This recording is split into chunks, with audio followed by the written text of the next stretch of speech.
cellphone ko, wag lang ikaw sinta. Lagi-lagi madalas mo akong tawan, madalas mo akong i-text kahit saan.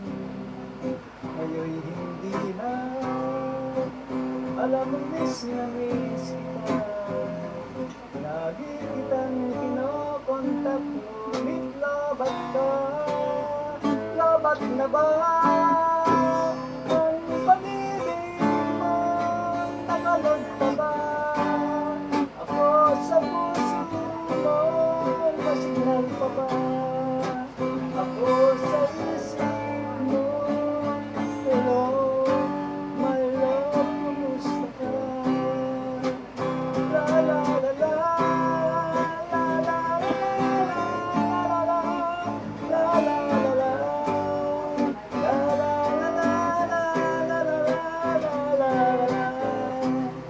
la la la, la la la la, la la la la, la la la la.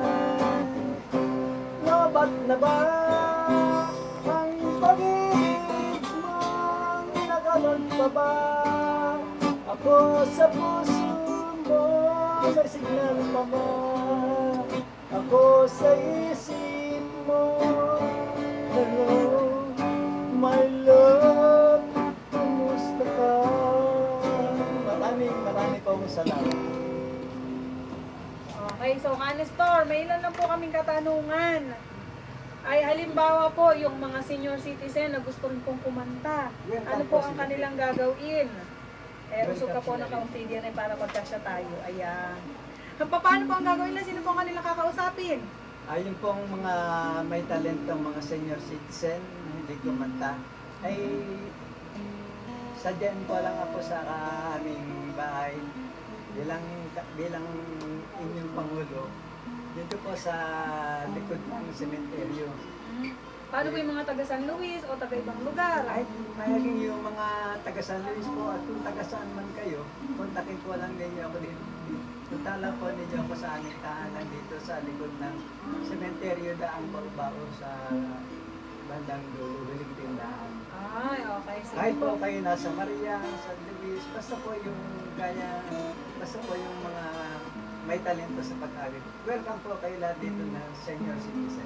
Okay, dahil marami pa po tayong oras, ay syempre, kailangan po nating tumawag pa ng mga awitin. So, nagbabalik po si Kaligaya. Kaligaya, maaari ka po ba nang kumanta ulit? Para po sa ating mga tagapakinig, ako po ang hahawak niya para sa iyo.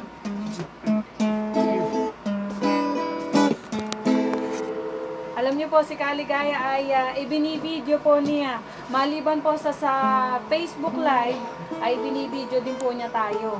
Kaligaya, ano po ang inyong aawitin ngayon?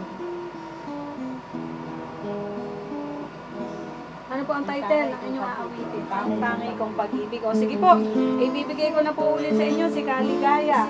Especially dedicated kay Alex Limpin. Gagay. At sa kanyang may bahay na